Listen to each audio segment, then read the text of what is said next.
कि श्वेत पत्र सरकार जो है अपने किए गए प्रयासों को, अपने जो भी कार्यक्रम कर रही है उसे किसी न किसी प्रकार दर्शा रही है। कहीं भी श्वेत पत्र लेकर के उसने जो अपने काम बताए हैं, लेकिन बहुत ऐसे ये भी है कि बहुत लोग विपक्ष जैसे कह रहे हैं आंकड़े नहीं दर्शा रही है।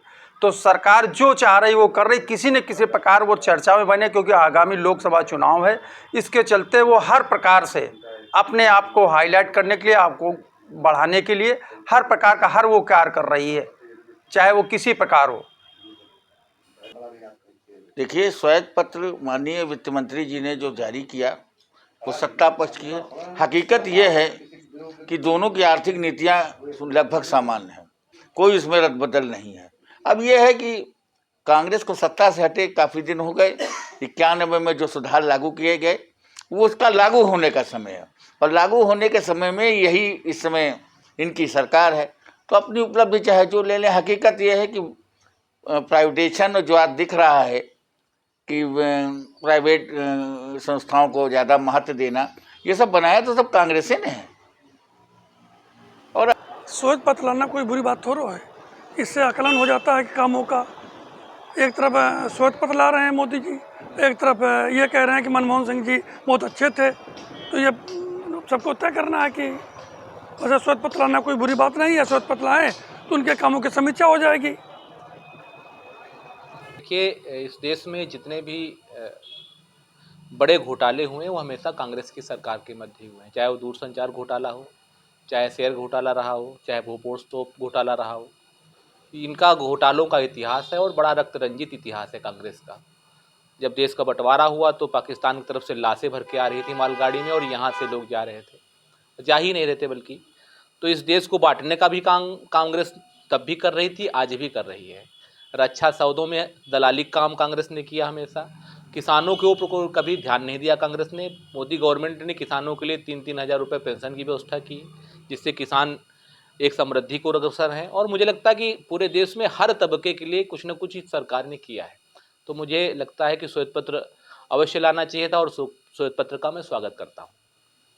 जो श्वेत पत्र लेकर आए हैं, न उसमें कहीं किसान का जिक्र है, न कहीं नौजवान का जिक्र है, न कहीं उसका मजदूर का जिक्र है, न कहीं महिलाओं के उत्थान का जिक्र है।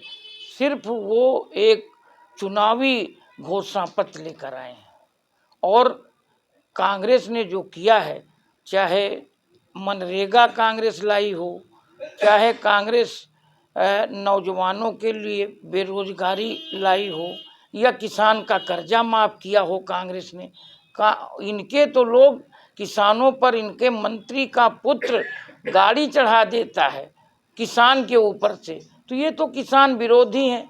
आज जिनको तुम रत्न दे रहे हो, उनके ही क्षेत्र के लोग जब धरने पर बैठते हैं तो आपके मंत्री का, जो भारत सरकार के मंत्री हैं, उनका भतीजा उन पर गाड़ी चढ़ाता है और उनके नेता को आप भारत रत्न देते हो।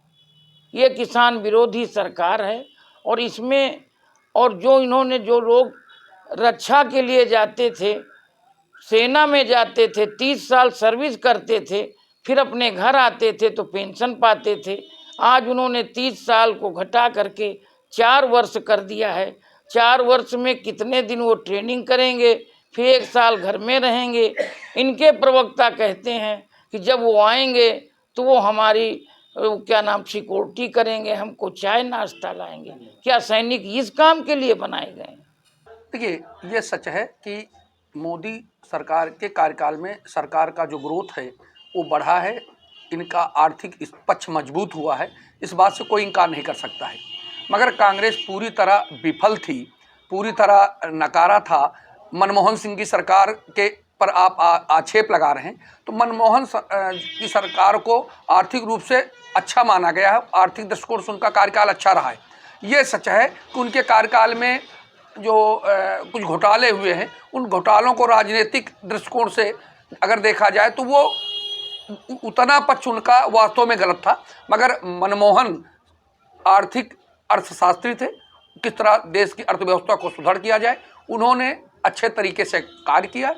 मगर अगर तुलनात्मक देखा जाए तो मोदी सरकार, मोदी के नेतृत्व में देश का आर्थिक पक्ष मजबूत हुआ है और उन्होंने अच्छे कार्य किए। आर्थिक दृष्टिकोण से अगर देखा जाए, सबसे महत्वपूर्ण चीज़ तो यह है, इनके कार्यकाल में अभी तक फिलहाल बड़े घोटालों का कोई कहीं नाम नहीं आया है।